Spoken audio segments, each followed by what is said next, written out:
Go Pizza presents SCP. The Steve Dangle Podcast with your hosts, Steve Dangle and Adam. Ladies and gentlemen, Ken Reed is in the studio! Kenneth Reginald Reed. I don't know what's your actual middle name. Alexander. Kenneth Alexander Did Reed. you guys know that Kenneth, I used to have a coffee cup when I was a kid. It's a Scottish name. Do you know what it means? No. I'm going to look at the camera for this. The handsome one. Wow. My father's name is Kenneth. Really? Yeah, so I find it ironic that I'm named Kenneth. Oh, hey, come on. Yeah. Come on now. No. 'Cause I'm not handsome. Your kid gorgeous. 'Cause I'm gorgeous, Also, not handsome. you're looking Svelte. pretty svelte, man. The running, you and Osmac, we know you've got the what is it? Are you both doing a 10K? The Tannenbaum 10K on December 2nd. Yeah. Ooh, it's gonna be cold. I know it's going to be cold, and I got an email today. They were going to supply hats and gloves, but they didn't like the quality, so now they're going to go with the hoodie.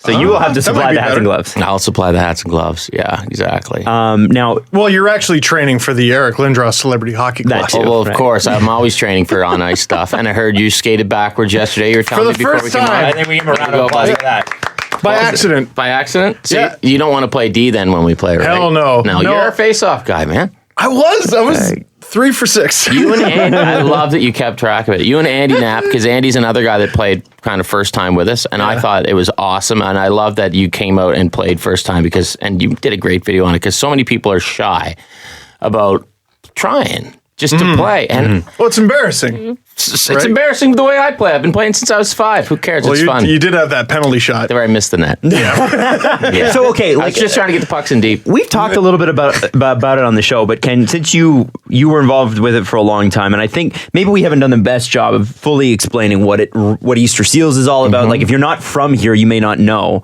We got a ton of American listeners and a ton of international listeners. So Easter Seals is it helps kids with disabilities, Physical Physical disabilities. disabilities, yeah. Yep. right? So. How did you get involved, and what was the whole thing behind that? Well, I got involved just I got asked to come out and MC a couple of draft events, and then it's become more and more draft events. So there's probably 6 tournaments like this in Ontario, 4 in Southern Ontario. There's one in Thunder Bay, one out in Bruce County. And Jackson Events, a great event company, brings in all these ex-NHLers and myself. I MC it, I play sometimes, and you get to draft, an Eric Lindros or Doug Gilmore. You get to go crack pops with them and play the next day, and all the money goes to help these Easter Seal kids. And Steve, you could tell me more, because a big chunk of the money goes to a camp for the kids. I've seen video of it, but you've actually been there. That's right. We went at least twice, at least 2 different summers, and it's great because when I was a kid, we had so few opportunities to get out of the house, like all 4 of us. Yeah. It was like, if I wanted to go to soccer or something or whatever, my dad had to take me or my mom had to take me. Your sister couldn't come? Someone had to stay behind with my sister. Well, and when we did take her out, it was murder. Like she didn't want to go out, or sometimes it wasn't accessible. It's difficult to bring a wheelchair to the beach. Yeah. You know what I mean? Yeah. So the Easter Seals camp, it's fully accessible. They have lots of care workers and stuff, and generated memories that I obviously still remember. Yeah, my buddy Casey's an Easter Seals ambassador. He's been to the camp. What he tells me is, for a week, you just feel normal. There's no one staring at you. You're normal because everybody else is pretty much. You're all kind of in the same situation. So the money we raise, it goes to help Easter Seals kids, which I think is just it's a great cause, and they're just a great bunch of kids, a great bunch of people that runs Easter Seals too. So I love the fact you don't have to be a great hockey player to sign up for one of these tournaments. CelebrityClassics.org, I think, or just Google Easter Seals hockey and see if there's a tournament in your area and sign up. You can enter as an individual, or you can get a team of a bunch of clowns like we do. And Mr. Fundraiser here. Yeah, thanks to all your killing it. listeners. Doing okay so far. Killing it. Yeah, exactly. Well, and Google Rachel's Raiders. It Yeah. should be the first thing that comes up. because of listeners to the show and watchers of your LFR, you are the #1 fundraiser this year so far. So far. I know, like the corporate dollars will come in for the big car dealerships and stuff later on. We know that, but right now you're in the lead. What about you, Moneybag? Someone gave you $1,000. Really? Yeah. other So day. so on Wow. Friday night we record the show, and Jesse and Steve look at me and go, "How much fundraising have you done?" Like almost like 2 parents, and I was like, I got like $250 so far," Yeah. and I tweeted it out once. So they're Jesse like, was all smug because you have to raise a minimum of $400, and he was just above it. yeah, and he was like, so he's like, everybody do me a favor and don't donate to Adam, Oh, donate no. to Steve or I. And so after the episode was done, I was like, I'm totally screwed. And somebody dropped $1,000, and we got to. I got to $1,600 within 24 hours. Really? So it sat at about $1,600 till yesterday. When a guy named @SparkyCam on Twitter tweeted me or tweeted my old tweet and said, "Hey, let's get Adam Wild to $2,000." And this guy named Mike is like, "Where's he at dollar-wise?" And the guy's like, $1,639.58. And Mike's like, if you can get him to $1,700, I'll pick up the last $300. Oh my goodness, so that's amazing. So he picks up the last $40 or last $60 or whatever, and then Mike drops another $300. So I'm at $2,000. Wow, like way over. So that's just the kind of generosity. It's amazing. Well, if anyone's listening, I'm at $295. Have you tweeted? You tweeted yours out, right? You go through a team list. I didn't tweet it out yet. Ken Reed, $295 in the Eric Lindros tournament. But I did a book signing, so I donated $5 a book to it, and so that helped. That was $145, and my old man threw in some money. So we're getting there. $295, but I'm looking for four. Anybody? Three. But no, it's awesome, and I love the fact that, Steve, that you played and, for lack of a better term, didn't know how to play, but you played and had a great time. I did. That's a great term. And I did not know. And it's such a good message to people out there who never tried hockey before. You want to try it in a good, safe environment where you can probably have a couple pops. And who better to play your first NHL game with than, say, an NHL alumnus, right? Well, that's pretty cool. I got to play in the All-Star game as a top fundraiser last year, which was stupid because I had already looked silly in 3 games. I thought let's make fine. it 4. And Nick Antropov just, most of the guys took it easy on you. They see the weak link out there. No, Antropov just dangled my jock off. Antropov and Wayne Primo. They have the 2 triers. It did not tone it down at all. They go. And I just got completely what's wrecked. crazy when you're on the ice with Lindros is how hard his shot is. Like just like a little snap, and it's and you don't understand, like, height and weight don't describe how big he is. Yeah, he's a big guy. He's prehistoric. Yeah, he's a big dude. He's got a giant head. I was going to ask you from playing and an even bigger heart. Playing with nicely that's good. done. No, but with playing with NHLers like or former NHLers, what? And I guess the shot's part of it is what still is NHL about those players 10 or 15 years on. They know exactly what to do and where to go and when to pass. They just know where to be. They're never in the wrong spot. And then they get to the net and they kind of screw around and have fun. But the passes are pinpoint. I'll tell you what's funny is I do a heart and stroke tournament with the guys too down in Halifax, Moncton, and St. John's every year. And I shout out the East Coast. Shout out East Coast. And I play in the All-Star game with them. So last year I was on a line with Gary Lehman and Dave McElwain, and it's hilarious how easy hockey is when you're playing with guys like that. Because everything, you just put your stick on the ice, you go and you do what you're supposed to do.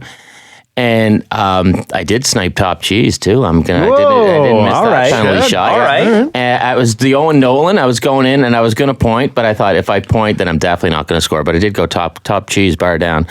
I just did the Tiger Woods. You ever notice Tiger Woods whenever he plays well? Yeah, I got that birdie putt to go. Anyway, the drive was good. Yeah, the snap. He's got his swagger back lately too, hasn't he? He should. He's Tiger again. It's nice. He's Tiger again. Yeah, he's got the swag back. I like before his last win, like that morning, he showed up to the course in a tank top. Yeah, just jacked. Twitter's just like, oh, it's over. Yeah, carrying in his clothes. I noticed the PGA guys doing that, like carrying in their gear and showing up just looking like a dude.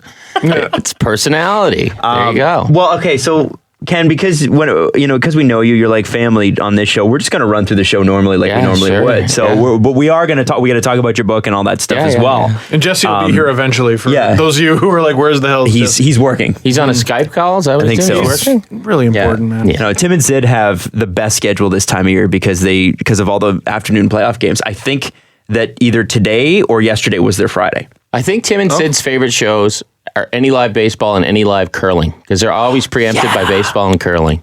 Curling. I didn't curling. Even know you that. watch when we do a Grand Slam. Tim and Sid will be back on Monday. Yeah, it's awesome. Yeah, exactly. Who the hell watches curling? The ratings are astounding. I think doesn't curling outrate basketball? By far. Curling by is far. massive in Canada. Crazy. When I worked in Edmonton and Calgary as a local sports guy. Calgary, the curling appetite was okay. When I got to Edmonton, I'd be in the newsroom and I'd get calls at 3 p.m. Who won the Northeast Playdowns?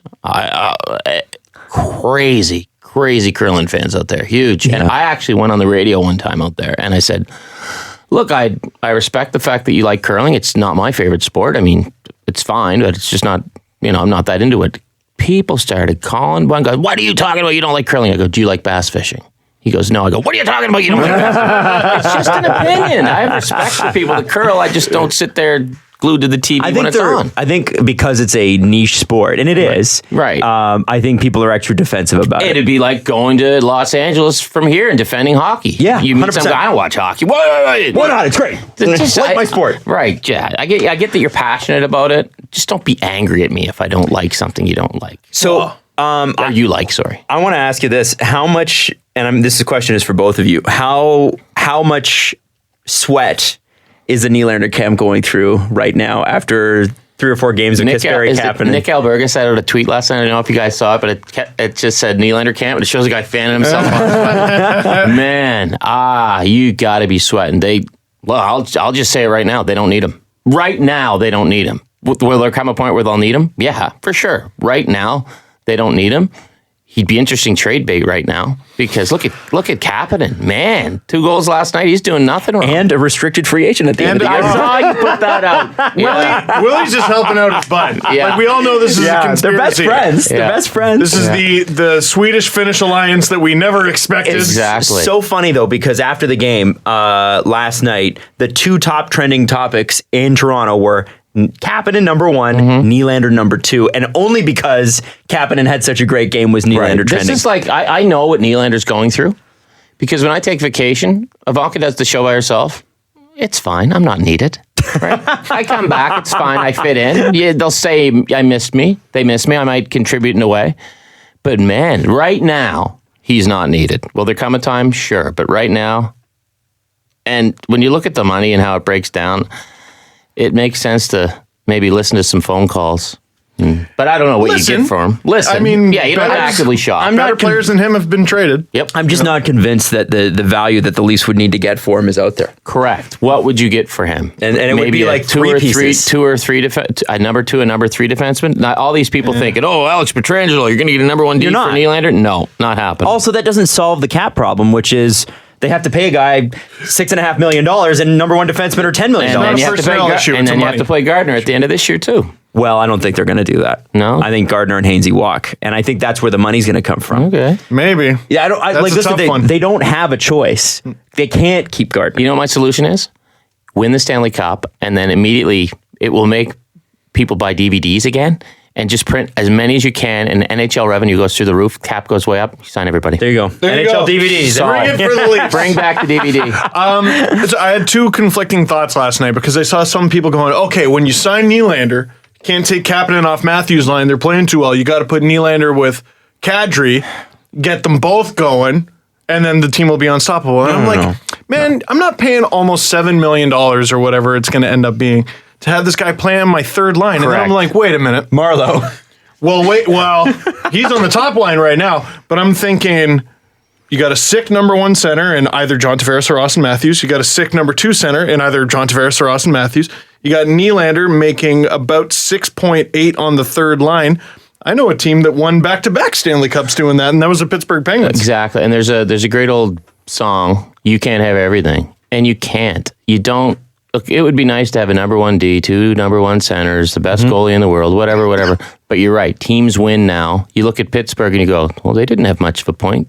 They won the Cup. You look at Washington. They didn't have any big stud D. They won the Cup.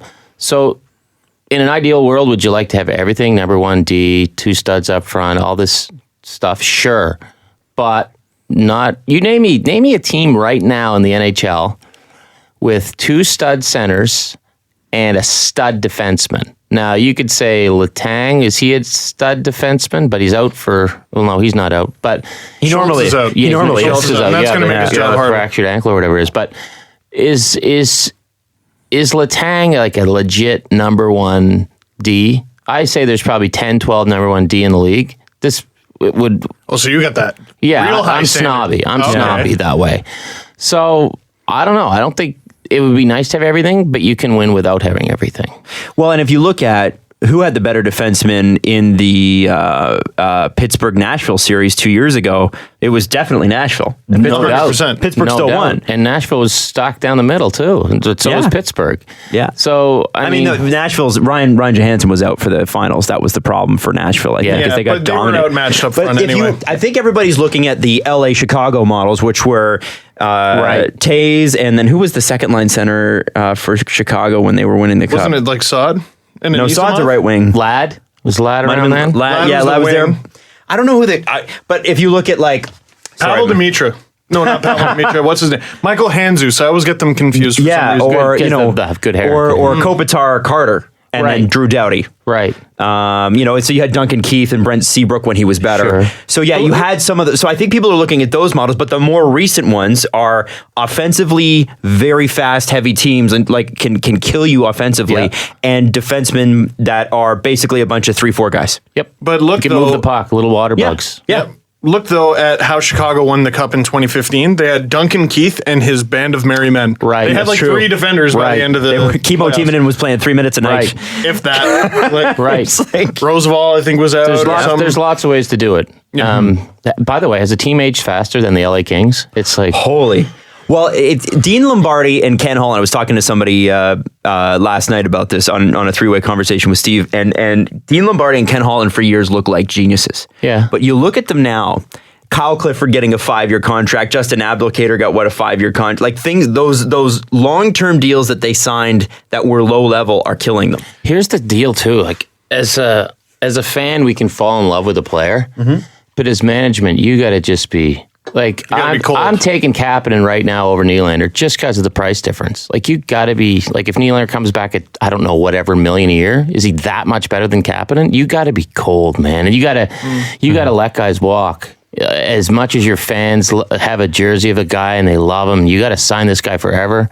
If you do, sometimes you're just locking yourself into trouble. Now, with LA and Detroit, everything goes in cycles in pro sports. So Detroit's run was incredible. LA's run was incredible. So you're going to go up and you're going to go down. But the game is just changing so rapidly now from what it was even 5 years ago. It's crazy to watch how fast it is and how super uber skilled guys are. Well, and William Nylander's got a choice to make here too. And I don't want to be perceived as pro management here, but there are two options for him. Accept the money and be on a Stanley Cup contender, or go after the money that you really want at 8.5, and be on a middling team. Mm-hmm. Well, that's what it is, I'm right? always pro player. There's no loyalty in sports. No, 100%. But you want to win or not. If you're not going to win making $8 million, well, yeah, but you can win and then go make it. No, yeah, exactly. Not here. So he could win and then go make that money too. He could win here. Right. I see what you're saying. So you can still do that, but take the chance to win now. Then get your cash. Yeah. Solution. Oh, God. I hate the idea of a bridge deal, but it might be the solution. And also remember, the difference between $6.5 and $8 million a year, it goes to over 6 years, it's 36 to 42 million. Or not 42. 6 times 8, 42. You're asking me to do math way So you're talking about the difference of literally $6 million, and that seems like a lot, but when you're making 36, I mean, it's not that bad. Everybody likes more money. Sure. Everybody likes more money. No, so I usually refuse it. So I can get an even bigger house. Yeah, exactly. But I just think that at a certain point, you've got to look back and go, listen, it sucks the way this worked out. It sucks that, Marner and Matthews are totally going to lap me on the contracts, but I'm still doing all right. I'm still doing better than my dad ever did. And it's going to be fine. And I'm going to go win a cup. And then I'll go at 26 when I'm an unrestricted free agent, make a pile of cash. I love how you just take the fact that the Leafs are going to win the cup as a given. Yeah, I'm going to go win a cup and then I'll get my cash. Do you? No. Why? You're wrong. Because I do not. Because Tampa exists. Because lots of good teams exist. Yeah. Yep. Well, you got to try. Here's what I get a kick out of. Everyone crapping on the media going, oh my God, all you guys do are blowing up the tires of the Maple Leafs. And I get tweets all the time, oh, you're the Jets a Leaf lover. I grew up the most diehard Montreal Canadiens fan in the world. I hated the Toronto Maple Leafs. I laughed at them. Yeah, not Halifax. Sorry, Pictou. I'm a teapot, Mr. Yankoff. I laughed at them for years. Look, I can admit right now, the Toronto Maple Leafs are a freaking outstanding hockey team. They're really good. So I'm going to tell you that they're really good. I can admit right now the Montreal Canadiens, despite their 7 goals against Detroit last night, aren't that good. Well, they're better though. They're better, but they're going to have a long season once it all evens out, I would figure. Yeah. Okay, I think the Ottawa Senators, Probably. They're not that good. Are they winning right now? They're second in NHL goal scoring. right. The Edmonton Oilers. I grew up a huge Gretzky fan. The Oilers are having troubles. The Winnipeg Jets, fantastic hockey team. So just because somebody in the media calls the Leafs a very good hockey team, which they obviously are, they're 6-1, they're scoring like crazy, that doesn't make me a Toronto homer. And that sorry, I'll get off my pedestal. Whatever, Toronto homer. Yeah, exactly. Hey, during the summer, we were ripping on the Habs. We didn't know what the heck they were doing, and then we saw them in the preseason, and we went, "Uh-oh, No, we this better is slow it down." It's a different conversation if Kotkaniemi is not the player that he is. But he is. So, I mean, like... Garrett Sparks should have had that shot to hit the post. No. It was said And last night. Jonathan I'm like, well, Durant, I hit the post. for the record, Jonathan Durant in the early running for best hockey hair of the season so far. Yes, on that penalty 100%. shot last night, that flow, I want to see him without a lid because that would just look awesome. I've noticed the trend this year. It was the huge beards. Guys are kind of moving off that. Thank you. Salad. It's making a comeback. Yeah. Look, get rid of the beard. Joe Thornton, the world owes you a high five because you had to get rid of that monster. Maybe it'll come back. I don't know, but I don't understand. By 5 o'clock. I don't understand the beard. It's funny. I was at a college last year giving a talk, and all these guys are like, "What do I do to get a job?" I go, "First thing you do is you shave that beard off." I'm like, "What are you talking about?" I go, "You're not going to get a job with a beard." And they'll say, "Well, Eric Smith on Sportsnet has a beard." I go, "Eric Smith's been in the business for 20 years. If he wants to grow a beard, he can grow a beard. You get rid of the beard." Yeah. Anyway, that's just... And Eric Smith didn't have a beard for the first 15 years of that, I don't think. But so get rid of the beard, kid. Like Yeah. I know that you think your beard's hip, it's cool. It is. But when it's time to get a job, shave. It's not the most fair thing in the world, but can't say you're wrong. It's You know beard what? discrimination. Ice surfing? I don't think I'm going to have a beard. That's right. I'm the rook. That's BT, right. they would tell me to shave. It's like, okay, it's time to shave now. Yeah, Like, go shave. Yeah. Did you get that a couple times when you try to sneak in with stubble? They're like, Oh, yeah. And they'll be like, no, you have to Yeah, shave go that. You shave. can't come back tomorrow like that. That's for sure. And actually, it was Scott Moore that kind of spelled it out to me. And it was never, because I never worked directly for Scott Moore, but we once had a conversation and we were talking about somebody and in terms of like, coming to work in a uniform, right? Mm-hmm. And I said, yeah, they give me a hard time about stubble. And he's like, well, yeah, it's not part of your uniform. Mm-hmm. He said, you have to understand that you are playing for a team, and the team uniform is no beard. That means no stubble. That means you shave your beard. That's and I was right. like, okay, That's all right. fair enough. I show up on the tube. I'm in a suit and no beard now. Today I just rolled out of bed, so it's the podcast world. I don't care, but whatever. Like I mean, no beard. There's no uniform here. Yeah, this it. No, you're right. This is the uniform here. See, That's the brand. See, we fooled everyone. Okay, so last night though, we watched the game and obviously Nylander's camp sweating. We got to that, but the one thing that you have to, I think, admit, now LA can't score goals and they haven't been able to score goals for 2.5 years. But I got a 0 for power play. over 21. Crazy. The Leafs defense does look better though. They're pulling it together. Seems to like it. There's like There's nothing wrong with defense by committee. I mean, we were just talking about the Caps. They're kind of defense by committee. John Carlson stud, but defense by committee. And I'll give the Leafs upper brass credit because they told us before the season started, we kind of like our blue line. We're kind of happy, and they look pretty good. And the issue, like you said, has been the committee for a few years now. Like, I think it was in the Detroit game. You see Marinson pinch and they get caught. And automatically I'm like, oh, Marinson, because I already only half trust this guy. But then you watch the replay back, you're like, oh, it was the forward who didn't have him covered. Who was it? Oh, John Tavares, who I wouldn't have suspected. And Matthews has been caught at least once this year. happens. So it's Hey, a committee guys thing. get around the D because first they get around the forwards, and guys get the goalie because then they got to beat the D, and the goalie's the last line of defense. It's team game, right? But the blue line looks fine. Granted, I love the fact that we're critiquing the Leafs. We should not be critiquing this team at all. They're 6-1. They score goals. They're fun. You could pick on Kadri, but he's doing a job. There's more to the game. There's more to the game than just scoring goals. I've loved his game this season. Yeah, I think he's playing great. He is. He's on a really good power play. He's playing a role on that. So, is it probably bothering him that he hasn't scored? Would he admit it? No. Is it probably bothering him? Sure. Everybody likes to score. Sure. Yeah. He'll get his goals. So, okay, let me ask you this then. Steve, it's okay. Don't worry about it. No, it's okay. Is Steve the technical guy? Yeah, I know. Jesse's not here. So what's the problem? Oh, is the record off? No, it's just the battery. Okay. Wow, it died quickly. So here's the thing, Ken. Yeah. When you look at the way this team is covered, and I understand You mean by the media? Yeah. Okay. Yeah. So you look at the way this team is covered. I understand why people get upset a little bit. Edmonton gets obnoxiously upset. Everybody else seems to just take it in stride. But when you look at a guy like and it helped me explain this because we've had Nick Kyprios on the show before. Mm-hmm. Nick's awesome. Mm-hmm. Love having him. He is doing everything he can to stroke every wild, crazy, anxious thought that Leafs Nation could possibly have. He talked about, last year he talked about, well, you might as well trade Marner because he's playing on the fourth line anyway. Mm-hmm. This year it's, well, the Arizona Coyotes could come in an offer sheet, Austin Matthews, and you got to think he'd probably take it. Do you think he's poking the bear, or is he just doing his job? I would argue he's just doing his job. Okay, so I would agree, but explain that. What is that job? His job is to talk about the Leafs and answer questions when people ask him questions about it, and to be an analyst. So I think he's doing his job because people are asking what's going on with the Nylander situation. So his job is to fill you in on what he knows and then maybe present some alternatives and some options. So he's just doing his job. And people get so worked up sometimes at the media when they do their job. And the reason when people get worked up at the media when they do their job is people don't agree with what guys are saying. My mentions are full with Nick Kyprios' name, man. And they think because your opinion is different than theirs that you are the devil incarnate, when in reality, you're just somebody with a different opinion. So if you don't give people the Kool-Aid they like to drink, they like to try a different flavor and they're going to complain, but they might keep coming back to your Kool-Aid stand because they're wondering and they're curious about what you're going to serve tomorrow.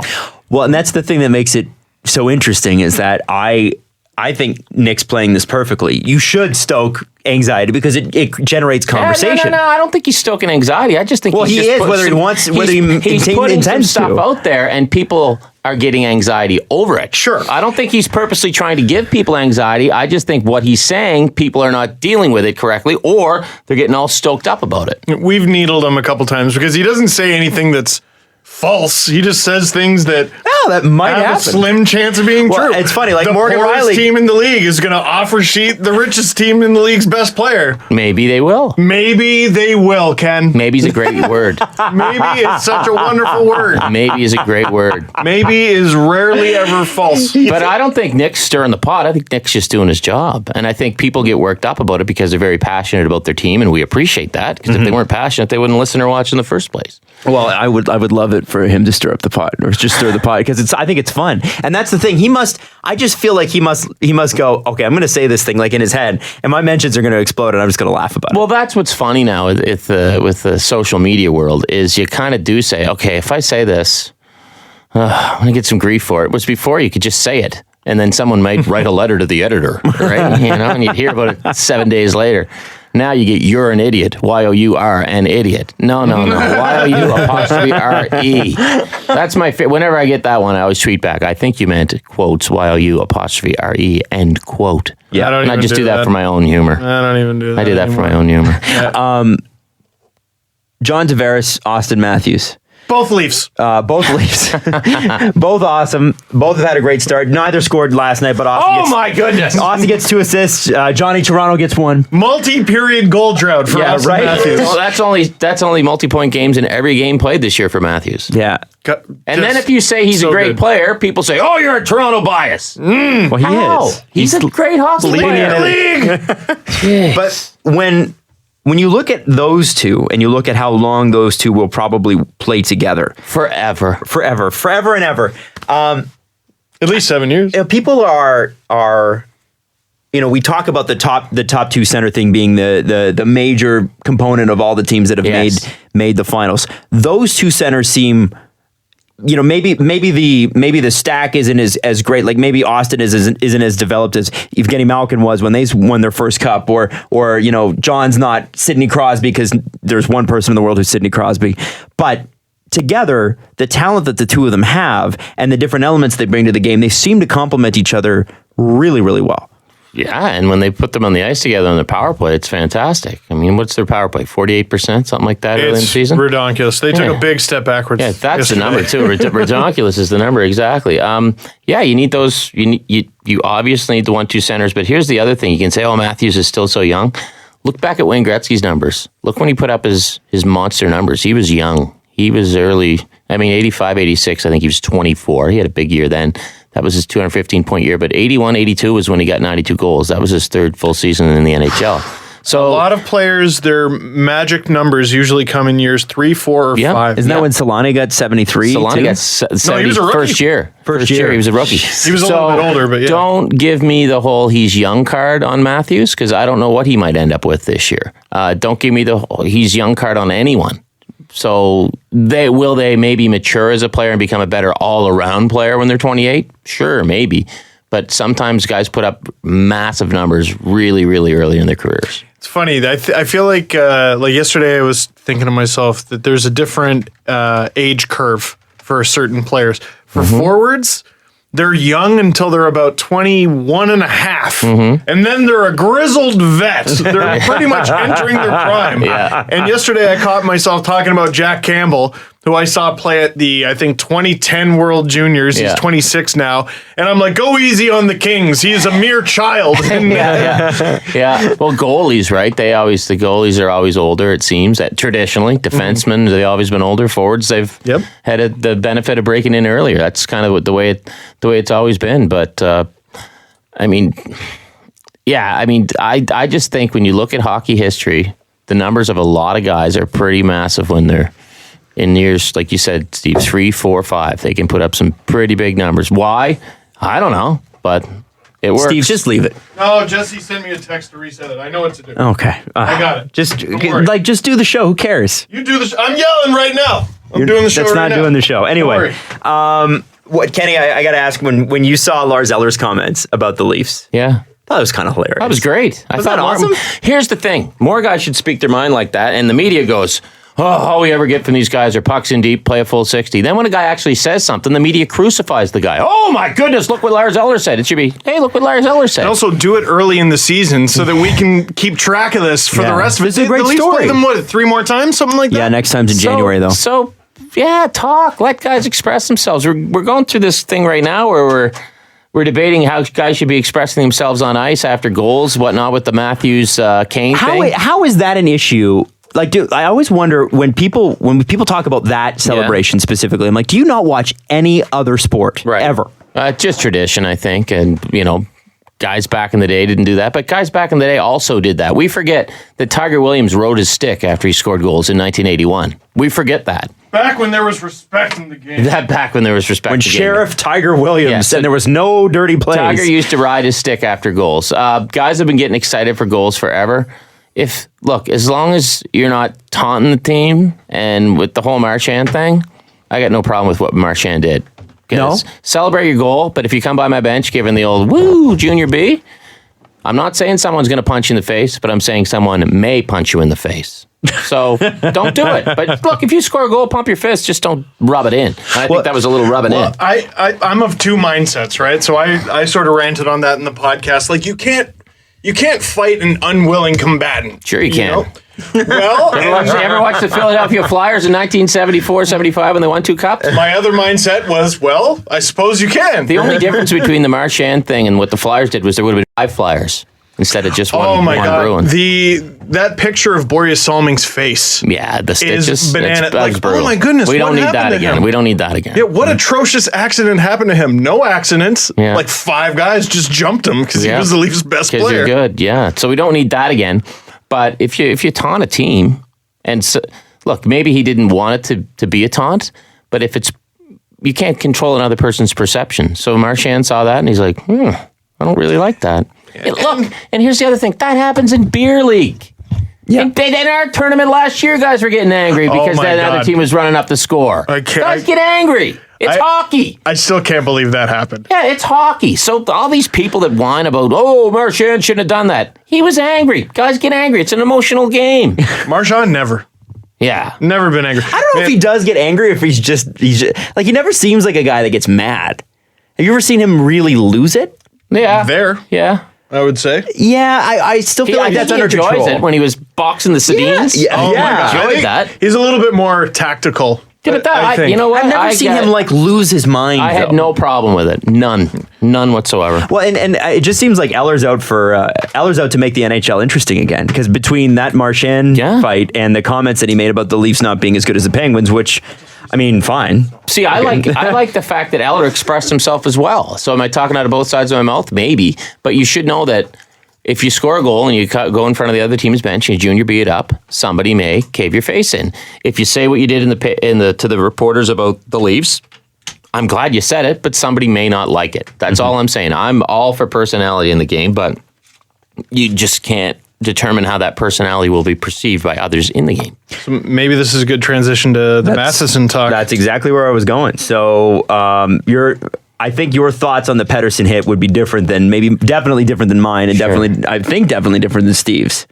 Maybe you're in the middle. Are you riding pine on this one? I'm not sure. Let's see if I'm in the middle. I want to hear you guys. You didn't think Matheson should have been suspended for the Pettersson hit? No, I didn't say that. This is my take. Oh, okay. This is my take on Mike Matheson on Elias Pettersson? Elias? Yeah. I know it's That's Pettersson. what Matt Sundin said when we spoke. Okay. Elias Pettersson. Okay, let's go Matheson, Pettersson. Here's my take. Did he throw him to the ice? Clearly threw him to the ice. No doubt about that. So, my take is, is the NHL going to police the game, or is the NHL going to let players police the game? A 2-game suspension for Matheson, and I talked to a scout this morning. We actually talked about this, and we shared the same opinion. A 2-game suspension for Matheson, that will not deter him from doing that again. That will not change other players from doing that again. Probably doesn't make the Canucks feel any better either. Doesn't make the Canucks feel any better. So is a 2-game suspension for chucking a guy to the ice. Some would say finishing his hit. I won't say finishing his hit. He threw him to the ice. Yeah, it was so a hit is and a then 2-game suspension for what he did going to stop anyone from doing that in the future? No. So my whole thing is, what would stop him from doing that? Either a more severe suspension. If you're going to suspend him for that, give him 10 or 15 games. Now, I'm not saying you do. But what would also deter him from doing that? I could argue old school hockey. If there's a toughie in the lineup and they got a toughie in the lineup, would he do that to Pettersson? How many guys threw Wayne Gretzky to the ice when they got him against the boards? I think Wilf Paymont would have been the last guy. Well, there was the one and that was his big last hit, hit. but other than that, there wasn't a ton. McCreary for the Leafs. He did McCreary. it. McCreary Okay. for the Leafs when he caught him at the blue line. And it was Never his played another game in the NHL. How many guys threw Gretzky around? 0. How many guys threw Guy Lafleur around back in the day? 0. But Ken, the problem with that we is can't go back in time. I agree. No, not even that. It's murder was legal. Yeah, and it's murder. The difference is that now the NHL can't afford the bill to foot the bill for the concussions. Correct. So the brain injury is obviously a huge thing. The kid got concussed. So the NHL has to say, okay, if we're going to suspend a guy for doing this, we have to give him more than 2 games. We got to go hard. 15, 20 games for that. So then that will prevent guys from doing that in the future. What they're doing now is they're kind of walking around the issue because 2 games for that, it's not going to stop anything. Now, I can say back in the day, a guy could cave a guy's face in for doing that. That would stop it, but we're probably not going back to that either. So if the NHL is going to suspend guys for dirty hits and for taking liberties and throwing guys to the ice, which back in the day was maybe perceived as finishing your hit or hammering a guy, whatever, they have to be more severe. It's either that or the way it was. It can't be in between, and 2 games is in between. You know what? I'm with you because I was just thinking, we were talking about suspensions in football and 3 games or something like that. Like, what is that? That's a games fair chunk of the season. That's like 40% of the season. It's a big chunk. 3 over 16, bye 100, nerd. 35% of the season. 2 games out of an 82-game season? 20%. Yeah. 2.4%. Right. So in football, that's like what? Suspending someone for a quarter? For a quarter. So that's not going to change anything. A 2-game suspension for Mike Matheson is not going to change a thing. The Tom Wilson suspension? You have my attention. Tom Wilson suspension, you have my attention. But it took 4 suspensions in a year. It did. Right, but they got there. No, but Kenny's with you. But my take... Oh, no, but my point is... suspend someone, make it worth it. If you're going to suspend him... Okay, they'll never commit to that. My whole thing is, if the league doesn't want the players to police the game, which I think they've clearly laid out, they don't want that anymore, then your suspensions have to be harsh. They have to be brutal. They got to be like 20 games. If they want the players to police the game, then give a guy a 2-game suspension. So that's What do you my think take. they want right now? They want Elias Pettersson to play games. Yeah, they want skill. They want speed, which I'm totally in favor of. They don't want guys going out bare knuckle brawling, breaking each other's faces. They don't want that.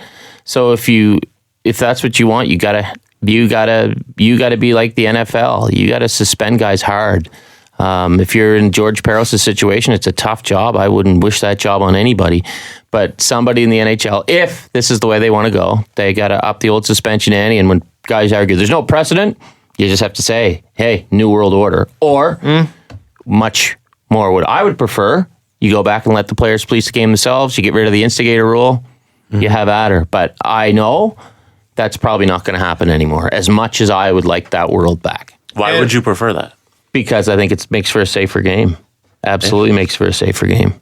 I mean, I can tell you right now, I don't think that hit on Pettersson would have happened 15 years ago, because somebody on Florida would have said, what the hell did you do that for? Now their tough guys want to come over and pick on our superstar. And then now the tough guy is going to have to go fight their tough guy. Now, is that old school logic? Absolutely. But to police the game, and you can say, oh, guys used to beat the hell out of each other. Well, they did. But the superstars were pretty much given free reign. Guys draped all over Mario Lemieux, but there weren't a lot of cheap shots. And if there was, you answered the bell. Guys came after you. Saw the red mist on that play. Yeah. He was so embarrassed. Well, he was embarrassed, but like Matthews does that. Zach Hyman did that to the Kings. You know, why didn't anyone maul him? I think Matheson did it maybe because he thought he could. We're also missing, like you just said, but we're missing another important thing about this argument. Guys get angry on the ice. Guys are they're gonna lose it. They're gonna throw guys to the ice. This is gonna happen. Internet people who complain about everything. Every second somebody gets hit. This is gonna happen. This is the world we live in. It's hockey. It's an emotional game. So, but for me, I would prefer the players police the game themselves, but I know that world has passed me by. Well, you know, another reason why I think this is a big story, not just, Pettersson getting injured, it's Vancouver. I know what you mean. I'd rather them fight and get it out of the way, because when something like this happens, Travis Green, I think, had the right idea. Beat him on the scoreboard, and they did, and they got the win. Congrats. That's great. But, suspension happened. They won the game. Still no one's happy. Right. Because they don't have Pettersson. And it's an emotional game. We were always taught as kids, take a number, right? If anyone on the Canucks on the ice at the time, I don't know who was on the ice, probably no tough guys, I don't care. One guy, drop the gloves, throw a couple punches. Do something. It's at least dealt with. It's over, exactly. Now we have this, right? Exactly. What happened when no one stood up to Lucic when he ran over Ryan Miller?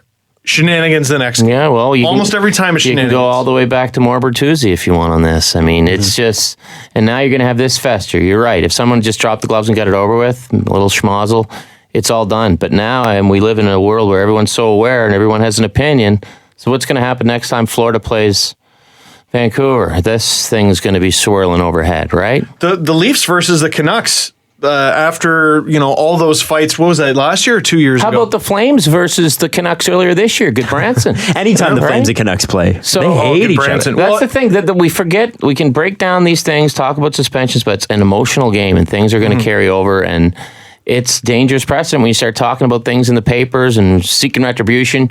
Green's saying the right things. You can't talk about this. The papers is where it gets messy, right? Because the Leafs and Canucks had all those fights. It was like 5 or 6 fights. It was mostly dealt with. And then Goodbranson's got to be like, I'm going to kill Matt Martin.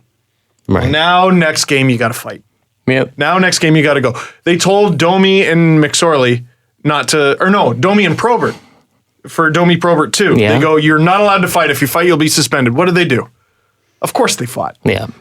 So they're not going to back down. It's a tricky situation. It always is. But I think the one way you eliminated it, and here's the thing: even if you give out massive suspensions, things are still going to happen. If you ban fighting, fights are still going to happen. This is what we've said. Right. I'd rather it happen in the way that it happens in like baseball or basketball. Sure, spontaneously.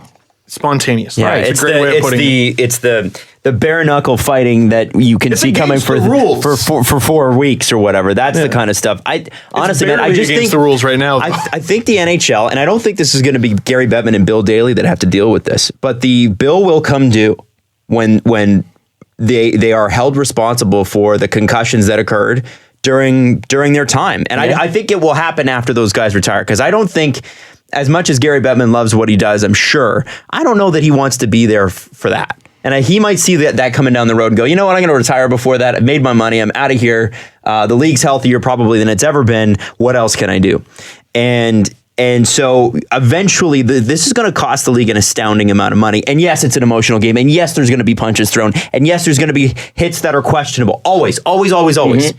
But at a certain point, you do have to go, and I agree with you, Ken, if you're going to police it from outside the game, and I don't think you can let the players police it. I'm on the complete opposite side of that. That's like saying, well, if someone cuts me off on the street, I can go and punch them. Right. Like that, you can't let the general populace police itself because it's done in the heat of the moment. There to do that. So that's where the NHL has to decide, are we the cops or the players the cops? And the NHL should be the cops. Well, and every clean hit now. So you can barely hit anymore because every clean hit, the players police themselves and the refs go, wait. That's because the players don't know what to do when there's a hit, because there's no hitting anymore. There's not enough hitting anymore. It's true. But here's my question, and I think this is what it boils down to. If the league's going to police it, is 2 games enough? No, and I'm with you on that, 100%. You got to have every suspension, maybe outside of the playoffs, needs to be at least 5 games, or don't even bother having. And there's a great question too. If this happens in the playoffs, does Matheson get suspended? No. Well, because legal murder. Legal murder in the playoffs. Oh, big time legal murder. And this is the issue I had with the Tom Wilson thing, which we brought up. We talked about it, and people gave me so much shit in the playoffs last year when I said he should be gone for the playoffs for what he did to Zach Aston Reese. Right. And then, of course, in the preseason, he goes and he does it again. Right. And I don't understand where, like, the NHL should know better. This is a guy with a history already. Mm-hmm. And he's gone and ended the kid's season. You've worked your whole life to get up. Sundqvist or Zach Aston Reese at the time. To the middle. You worked your whole life to get to the top professional level at your sport. Mm-hmm. And some loser comes along with a loser hit, and that's what it was. It was a loser hit. It was a bullshit play. Comes along and wrecks your jaw. And you're out. And that's where the game has changed, because in my day that was a good hit. Mm-hmm. So I've got to be now. To me, I look at that hit. I'm like, that's a great hit. But now 2018 goes, it's a great hit, but you can't do that anymore. So now it's not a great hit. Right. Well, and you got to adjust. You used to love it. I'm sure you grew up watching Rock'em Sock'em. Oh my God! I loved going to Leafs games just to see Ty Domi, kill someone. Right. And if you look at the highlight reels of like Doug Gilmour and Wendell Clark or whatever on YouTube, all of their hits are illegal. Nowadays, every single one. Now they are illegal. Then they were not. No, the Don Cherry highlight pack of Scott Stevens 2 weekends ago. I was just like, Jesus, Don. He can't do any of that. Totally. Every one of the guys he showed, he could have picked from a whole variety of Stevens hits. He had to choose 4 that left the people unconscious. Right, but Wendell's hit on Bruce Bell, that would be charging now. 100%. That was a hit. Keep your head up, coming around the net. And that's the way I love the game in the 80s, because it was keep your head up, be accountable, but look at the skill on Gretzky. Like look at Lemieux. That for me, and like most kids look at whatever era they were 12 years old is the best. And that was when I was 12 years old, so that was the best. Now I love the skill. I would love to see guys be more accountable, but here's the thing. Who makes them accountable, the league or the players? And we're in the gray area right now where we're trying to, I think, make the league be the policeman, but we're not there yet. And the league doesn't want to take a stance on anything. But they're going to have to. On anything. They don't. This league is anathema to taking a stance on everything. They're going to have domestic violence, hitting, concussions. They will not take a stand. And that's because Gary Bettman's a lawyer and he's a good one. No. Don't take a stand, because then you can't be held to it. Then you go back to my era of everybody drop the gloves and goon it up. That's right. Exactly. Now, but I think I like that discussion, because I don't think it's one or the other just yet. It's gray. It's not black and white yet. No, some you're people right. are going to get mad at some of the things that were just said, but I think it was a really good back and forth. And so you know what I also did? You just said it. Some people are going to get mad. I like that I didn't call you an idiot, and you didn't call me an idiot, but I can guarantee my Twitter right now, you're a moron. You're an idiot. No, I just disagree with you. You're a moron for coming on the show with that dingle. Totally. With his laughs. But maple laughs. See, I just wanted the dingle desk. I just like to disagree without name call. Yeah. Call us names. Well, we've had discussions before. Like, can you believe someone thinks that? Yes, I can. Yeah, of you're course allowed I can. to think. That's our whole society is based on you're free to think whatever you'd like. And it doesn't mean that I don't love you, Ken. No, If the we feeling's disagree, mutual. you're the best. Exactly. I actually like Ken less and less because he's selling a book right now, and I can't have that. There shall be only one hockey book. By the way, I checked. The only real way you can gauge how your book is doing is to go on Amazon.ca and old number one in sales every day. Book's not even out yet. Still don't have a cover. It's Dangle. Is it really? Totally. It's number one every day. It's the most sold book on Amazon. In hockey or sports overall? In hockey. It's in like really niche categories. Put it this like way: sports he's humor. no Stephen King, but he's the Stephen King of the hockey world. You're the Stephen King of the hockey writers.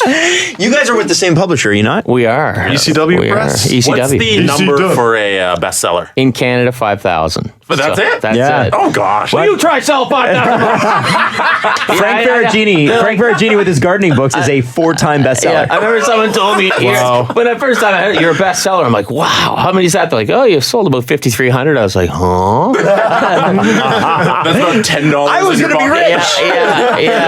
Yeah, it's not exactly Lord of the Rings. Ken very wisely told me, don't write a book to get rich. No. So I'm taking that advice. No, so don't write a book to get rich. Write it for your own ego. Ken, Absolutely. You know, all I want is best-selling author right next to my... I know. So I can be like, look at me, Mom and Dad. Thanks That's for right. reading me Berenstein Bear books. Exactly. I think I've used this line on you guys before. Like, hey, you know you're an author? I'm like, I'm just some dude that wrote a book. I'm not an author. Like, an author is a smart person. You know? It's like sophisticated. I'm no author. Man, at least you like called people up and interviewed them. Like I just wrote about myself. Like that's about the dumbest, the simplest That's level. going even deeper, though. You're revealing your true self. Ah, yes. The memoir of what? How old are you? 28, 29? I just turned 30 Okay. in March, so not just. So when you're 60, you'll write a book on your next 30 years? Like every the plan, right? Oh, yeah, no, the plan is 40. I want to be like, ignore that shit from 10 years ago. That was wrong. Yeah, but right now I got this one coming out fun. Ken, March 19th. for those who don't know, Ken, your new book. The new book is called Hockey Card Stories 2. It's a very original title. The follow-up, Jesse, to the 2014 national bestseller, Hockey Card Stories. That's right. So- And Jesse, that was one of Jesse's first shows with us, I think. Was it? Yeah. Yeah, That was one in of- your condo. Yeah. That's right. We had Brad on as well. Brad Yeah, that's Crisco right. We from cracked Cooks some and Chowder. packs. So, I just talked to 59 more players about an old hockey card of theirs. 59, wow. Yeah, one that I probably had in my collection. And it was based on my views of the card as a kid. And I call them up and I get their take on the card. And you don't have to read hockey card. You do not need to read Hockey Card Stories to read Hockey Card Stories 2. It's not like Lord of the Rings and then continues on. It's two separate entities. But is it the best of the inevitable 3-part series, kind of like Empire Strikes A Back? 3-part series. Wow. Well, you know what? The second Star Wars movie was my favorite. The Return of the Empire Strikes Back, for It was sure. badass. Maybe I'll do a third one. Depends on how this one sells. Of course, I said that about the first one. But this one, I go more into the boom era cards that we probably all had when the cards took off circa 1990. Upper Deck came out, Score came out. It was wild. And I talked to some, like Gretzky's in it, Lindros is in it, Dougie Gilmore's in it. Oh, awesome. All the guys have great sense of humor about the cards because some of the cards that came out in the 90s are pretty funny. I called Dino Cicerelli. I go, hey, Dino, it's Ken Reed from Sportsnet calling. How you doing? Good. I'm doing a book on hockey cards. Oh, geez, you want to talk about the rhinoceros card? His 98, 99 Upper Deck, he's feeding a rhinoceros. What? Yeah, exactly. Oh my God. He's feeding a rhinoceros at Busch Gardens. So he told me the story of that. In hockey card world, it's a pretty famous card. So full confession, I didn't own the card as a kid because by 1998, I'd discovered, girls. So I didn't collect hockey cards for a while. So I called him up and he's like, you know what? I got like 600 goals or something like that. I got pictures of me deflecting pucks in. Nobody wants to talk about that. They want to talk about me feeding the rhino. So he tells me the story about the rhinoceros card. I talked to Wayne Gretzky about his rookie card, which for me was like the holy grail. When I was a kid, I needed this card. And Did you get it? I did. And there's quite a story that went into getting it. My mom was involved. My brother was involved. You'll have to find the book to hear all of it. But then Wayne gives me his take on it. And it was just... Wayne was the last interview for the book. I desperately needed him. I got him 2 weeks before my deadline. Yeah. And you know what that feeling's like. He called and I was in heaven. And you're not fanboy on the phone, but it was over. I gave the old Rick, hey, Ben Nicholson Smith, just opened the door. When it was over, I gave the old woo, I got the interview I needed for the book, and Wayne's take on the card when he's given his take, and I'm just listening to him, and I'm going, this is the perfect ending. It's all just, it's come together. So it was a thrill to talk to him. Your boy Doug Gilmore, he had this great card in 92, 93. They tried to Upper Deck. So at that point in time, the cards were so competitive that the card makers tried to do something different. So Upper Deck decided to do a profiles. So they took about 20 guys and they'd get them pictured out of uniforms. So they get Doug in blue jeans and a black leather biker jacket in front of his. I had that card. Yes. So he gives me the story on that card, and you guys will be thrilled to know he still has the jacket. Yeah. And then I talked to guys who played tons of games, guys who never made it, but just had a card. So that a cool card? kind Can of I let make us a everywhere. request if a third one comes out? Sure. Next month, Gritty. Yes. An Upper Deck Yes. card. Can you interview the guy inside of Gritty Oh about my his card? goodness, that You would mean be Gritty amazing. Soul? Yeah, Gritty Soul. Well, I think the guy inside of Gritty, as we saw on was it the Tonight Show, is just Gritty with a smaller head. Yeah. Is there? Oh, it was a guy in gritty makeup. It was. It looked like Beetlejuice. He takes the Gritty mask off, And it's just him. scariest damn thing. It's But like, oh, yes. it's hot in there. He's gonna have an Upper Deck Upper card. Deck is putting out That's a Gritty crazy. card. That's amazing. I'm sure they'll have tons of them at the Sports Card Expo. I'll pick up one. By the way, I'll be signing copies of Hockey Card Stories too.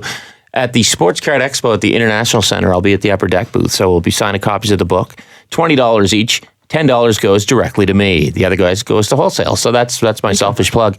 But yeah, the book is fun, and it's just talking to dudes about hockey cards. I'm sure you guys have a bunch of the cards that are in the book, and you're going to go, really? That's the story of that card? I had one. It actually showed up on my feed last night, and I thought you can. It's the Pavel Bure in rollerblades, inexplicably by the ocean. Yep. So, and I think that card and Why? the Gilmore leather jacket card all come from the same set that I have. Yeah, There they are do. some Okay. fantastic cards in I that will set. give you the lowdown on that card of Pavel Bure. So I wanted Bure and Val Bure for the book because they were both in rollerblades and they did a siblings card together for Upper Deck. Pavel, somewhere in Russia, I couldn't track him down. Valerie, I couldn't track him down. But I also wanted to interview Jamie Linden about a card with his brother Trevor Linden. Same deal. They're both in rollerblades. So I thought I'll call Jamie up because I didn't want to call Trevor. I wanted Jamie's take on it because I wanted people to get like I like guys that aren't as known. So I have a chapter on Hall of Famers, but I got, Jamie Linden's not a household name. I think he played 3-4 games in the NHL. So he's a home builder now in Vancouver, builds massive homes. I'm talking 35,000 square feet. He's doing well. So I call him up and he answers the phone in his office and he just starts laughing. He goes, "Oh, that's the card where I got the big ass. Everybody makes fun of my fat ass on that card." He's like, "Trevor picked that picture because it makes fun of me." So they're both on rollerblades. He said it was at St. Kitts Beach in Vancouver. Upper Deck got them together for a photo shoot. They threw rollerblades on him. He says, everybody thinks I'm in a Montreal Canadiens jersey, but he was in a Spokane Chiefs jersey, his junior team. So we talk about what a thrill it was to have a hockey card with his brother Trevor. So just talking about the card opens him up to talking about his relationship with his brother, who became this Iron Man in the league. And he goes, the ironic thing was when I started in the league, I only lasted 3 games. And he tells me the most incredible story about what happened when he joined the Florida Panthers. Basically, he played 3 games, and by the end of the 3rd game, his coach, Roger Nielsen, came in and said, "You have to take a break." He said his face was the size of a watermelon. He had like 50 stitches. He had a busted lip. He had a busted eye. He just ran into this crazy, unfortunate circumstance of just all these crazy injuries within a 3-game span. But at the same time, his brother was on this Iron Man streak, and Jamie just left hockey behind at 24. And he's like, I don't even think about it much. He goes, I actually have the card here in my office, but doesn't think about the game much. He goes, it's funny. Like in his office. Yeah. So, like, what does he do? he's a home builder. Yeah, he's the And- home Oh, right. So, but it opens up, and that's the thing about this book. These cards open up these incredible stories. So it's funny you mentioned the rollerblade cards because I totally remember those. And Jamie and Trevor Linden were on one, and just ask about a day at St. Kitts Beach in rollerblades opens up all this other thing. And he also said Upper Deck gave me a jacket, which was super cool because in the day Upper Deck was the jam. So you walk back into the Spokane Chiefs room with your Upper Deck jacket on. That was, oh my God, you got an Upper Deck hockey That's card. cool. So that was cool. Yeah, that was That's fun. really, really cool. Is it available in audiobook? Not yet. I did do a recording of hockey card stories for an audiobook, something I Dangle. Don't do an audiobook. I'm doing an audiobook. I heard it sucks a lot. It is a horrible experience. I heard it sucks. And I'm not good at reading out loud. At least you read all the time. How many words is your book? Oh, dude, it's like 115,000. When are you doing the audiobook? That's the other thing. They want to do it like so last minute, like February. It's going to take you at least 5 8-hour days to do that. It's Remember when I asked if you wanted to help me with that? I do. you have to read at a pace that makes things clearly understandable. And when you read at this pace, it takes twice as long. And if Reading you flub slower would be better for me. a word, you have to start again. Like the paragraph? Yeah, it's a lot of work. I'm never doing it again. But One Night Only is available on hockey on audiobook, isn't it? Is that the one I did on audiobook? I did so. one of them. I did one. So bad you I just put it away in your memory bank. I did one of them on audiobook, but Hockey Card Stories 2, it's in stores now, and it was like I always say the best part about doing these books, and I was saying to you guys before we come in, is you get to talk to old hockey players, and they're usually just such decent dudes, and it's fun. It's like the cards for me as a kid were a link to the game, and now they're a link to my childhood, which is a link to the game. And you guys heard me talk about the 80s and how much I loved it in the early 90s, and those are the guys I got to talk to about this book for the most part, which was just a blast. Anybody surprise you with how cool they were? No, everybody's pretty cool, dude. Everyone's pretty laid back.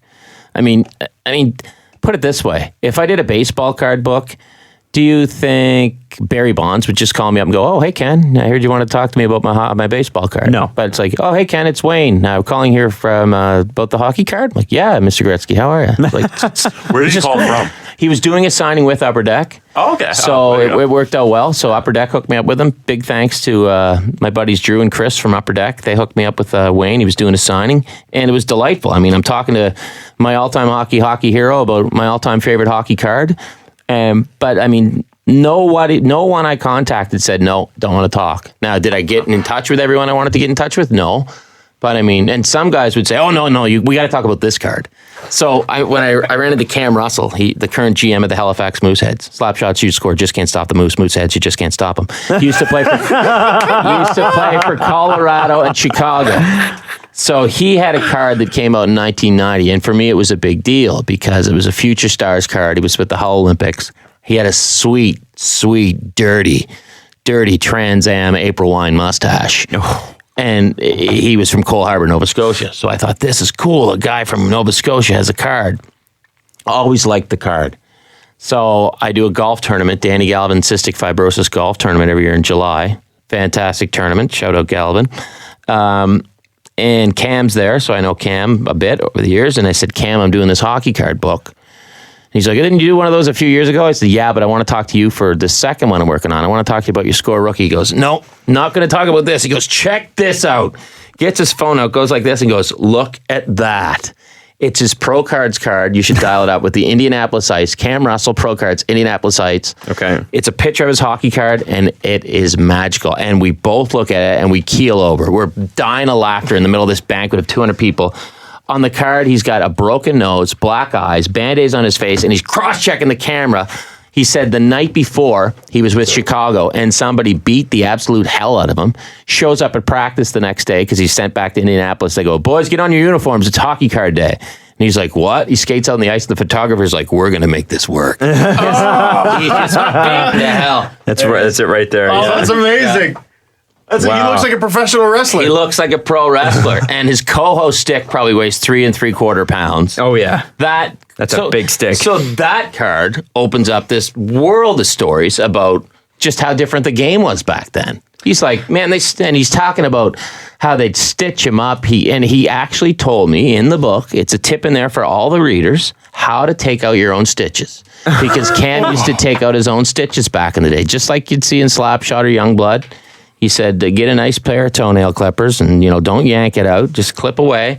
But that card to me shows you how different the game was. Yeah. Now he'd probably be in concussion protocol. He wouldn't be on the ice the next morning in full unis posing for a hockey card. But it's just awesome. That's amazing. The game Legendary. The cards were more innocent then. The game was either more innocent or more ignorant, depending on your take on it. But It wasn't fancy photography. It's like, okay, Cam, you got a busted nose. Let's work with it. And Yeah. his tash still looks great there. Don't you Oh, think? it does. And he's smiling from ear to ear. Oh, he's happy. He's so happy. about it. I mean, that's a legendary picture. That's amazing. Oh yeah, that's a good one. And the airbrushes back in the day, they were hilarious too. Like Rick Vibe's rookie card, you can dial that up if you want. But For he was with the Leafs, 80-81 O-Pee-Chee. So he gets traded to the Leafs, and back in the day, they airbrushed your uniform. So they airbrushed the Leafs uniform over his Canucks, which is totally understandable. But what Rick and I couldn't figure out was why did they airbrush his hair? They airbrushed his hair on the card. Why? We don't they know. did. And Rick has great hair. Wow. What on earth is that? That's really Yeah. bad. Was he? Why Yeah. was he? That is Wow. a noggin. Now, That and is, that is a big head. you guys know Rick. He's got still beautiful hair. He's got a thick mane. One of Rick's features is his great thick mane. But O-Pee-Chee decided, you know what? He got traded to Vancouver, from Vancouver to Toronto. We better airbrush his hair. And we couldn't figure out why. Wow. So there you go. Obviously, you were correct and I was wrong about your audiobook. It is Hockey Card Stories. Okay. And it is 6 hours long and $10.95. That's it. That's a deal. Jesus, that's a deal. Jeez, All your pick it books are available in e-copy as well. Hockey Card Stories, Hockey Card Stories 2, and also One Line Only. Do you guys read the e-copy books? I like just sitting down with a book. Oh, I like hearing. I like the audiobook for the car. I'm because I got a lot an of ebook guy because I You like to scroll on kids, my eh? on the bus. Or All right, all you kid listeners, buy my ebook. Well, I like having the physical copy. Yeah. But like I'll listen to it. Dangle, how are you going to autograph e-copies of your book? You're going to be signing iPads all day. I hate having I'll do stuff. I just hate stuff. That's why Of course you do. I got rid of all my DVDs. All my books are all gone. Okay, so you're not going to buy the Leafs DVD when they win the cup that I suggested, and you're not going to buy. I'll leave it as a file on my computer. And you're not I'll going to buy the Leafs VHS. What's Dangle going to autograph for you when his book comes out? His already bestseller. Your cat. Or like, just bring random stuff and I'll sign it. Like whatever. Your forehead. Yeah, your baby. I have a ton of Dangle autographs just in like contracts that we've signed together. So Really? I don't really need another one. Plus, it takes him like 8 years to sign anyway. This is beautiful. Slowest, full ugly- cursive? It is the ugliest signature you've Okay, ever so you're seen. saying anybody got a pen? Yeah, I want to see your signature. My fine motor skills are poor. Were you guys taught cursive in school? Are you that Yes. young? Oh, yeah. yeah. I know Okay. cursive. I don't have Oh, no, I can't do it. Typical millennials don't even carry pen. I don't have one either. Can I bring up something about that Rick Vibe card Absolutely. with the hair? What I loved about hockey cards from this era is they'd have another. They would have fact about the player. So in Rick Vibe's case, it's Charlottetown PEI, which I'm sure you gotta love. Excellent skater with exceptional quickness, fine balance. Was Birmingham Bills leading scorer in the WHA 78-79, 5-game winning goals the next year. And then on the side, it's got a cartoon of a goalie, and it's goalie Yuri Chira. I don't know. I played for the Leafs. Is the Leafs' first Czechoslovakian-born goalie. Yeah, CHARA. Isn't it? I think it's Kra. Just a normal Just little a- fact. just a He little actually fact. ended up with a card in 82-83. That's his rookie. Chara's rookie, I believe. Chara? C-H? Sure. Is it true? Yeah. I have no idea. The Leafs went through a lot of goalies back in the day. After Palmatier, it was pretty rough. So I talked to one guy in the book, Tim Bernhardt. He just left Arizona. He was a scout with Arizona. So he had a card in 85-86 with the Leafs. So I call him up and we just start talking. And I'm like, what's that thing behind you in the picture? Timmy, what is that? Oh, it's the net. Because back then you could actually see the net because the goalies didn't look like the Michelin Man. So we get into that. And I kind of tell him, look, when I was a kid watching Hockey Night in Canada, when you turn on a Leafs game on a Saturday night, basically you just spun a wheel and you didn't know who ended up in net. And he's like, we didn't either. And he said, when you're a bad team, you go through a lot of goalies. He told me a story. I think he said the final score, they played the Oilers one night. It was 11-10. The Leafs won. Gee. And he played the entire game. Whoa. He didn't get Let in pulled. 10 goals Let in in one 10 game. goals and played the entire game. So that shows. And then we get into talking about how much the game has changed. And, Sure. his gear. Like, listen, it's funny, but when you look at a goalie from 1985, now the gear is almost unrecognizable. Yeah. And it was Oh my heavy. God. It was And it was heavy. wet. Wet and heavy. Yeah. Your pads would be 20 pounds a piece by the third period. Their legs must have been huge. Oh, we always That's laugh. why they didn't go down. You couldn't get back up. That's true. Very good point. I laugh. Me and Andrew Berkshire, who does some stuff for Sportsnet, we half mean it. I think, I don't know, some days we mean it more than others. All offensive records before 1985 just shouldn't count. Disagree. Just, But I know what you're it saying. Shouldn't count. But I know what you're saying. Were almost all bad. before 1985. They were not as good as they are today. The style has sure changed. It's funny when you look back at some of the goals, like when you see the guys play stand-up on a shot, you're just, what are they doing? What's wrong with doing? But he kicked at it. Oh, weird, it didn't work. some people argue Tony Esposito invented the butterfly, which I think he did, but it wasn't popularized till Waugh started doing it in 86. And That's right. I remember in 86, my uncle just going, why is he always going down? Why is he always going down? Because you didn't go down as a goalie, but you're right. It worked, and it totally changed the way the game is played. But I would love to see goalies today try the old gear out, just to see what that would look like. First off, their style would change, and I tell you why their style would change, because the puck would hurt. You couldn't just go down to the butterfly and take one off the collar, take one off the collarbone. It would hurt. That would break your collar. It would break your collarbone. Yeah. I remember when I used to sell Heaton goalie gear in a store, and we had a Heaton warm-up jersey for goalies, and it had pads up on the shoulders. And now every goalie wears them in practice, but those were the first ones. And because that was 1991 and the butterfly, there was still a lot of stand-up guys then, but the butterfly was coming in and goalies were taking more pucks off the shoulders and complaining it hurt. So Heaton made this practice jersey with actual padding in the shoulder just to take the sting out just a little bit. 1991. Wow. Yeah. As someone who watched several generations of hockey, how do you go about comparing different players from different eras? Like, how do you compare Rick Five to Austin Matthews when the game is so different? Totally different game. When Rick Five scored goals, he stormed down the right wing and let a slapper go with his giant Titan, right, which weighed 58 pounds. Thick hockey stick. He had room to let a slap shot go. Now, Austin treat per Matthews, stick. boom, quick little wrister, because there's no room, so you got to figure out a way to get that shot off quick. Nowadays, you don't need to wind up with these sticks. So the players are different. They're using different hardware, right? And when Rick Five used a totally different piece of hardware than what Austin Matthews used. But it's funny when we play in these tournaments, Steve, and you see a guy like Rick Five shoot with a modern stick, you're like, okay, he could shoot with a modern stick too. Yeah. Just totally different. Do you think, and I don't know, it's so funny, as a Leafs fan, and when we talk about this era, we talk about Rick Vive, we talk about, you're talking about the goalies and that sort of thing. The era between 1969, probably, because 68, right after expansion. 68 was like, they were still kind of running on the fumes of the Stanley Cup winning team after expansion, right? They still had a lot of the players. Yeah. Mahovlich then gets traded. Yeah. Keon, mid-70s, gets So traded. you talk about when Ballard comes in? Yeah, I want to know what happened from 1970 to 1991 when Harold Ballard. I want a complete history of what the crazy shenanigans that really happened, because you hear rumors. How old do you think Ken is? Well, I don't think it. Like, I think it's research, but it requires somebody with the interview skills. There is some Harold Ballard stories in the book. Is there? Rick? I talked to a few former Leafs, and they tell me some Ballard stories.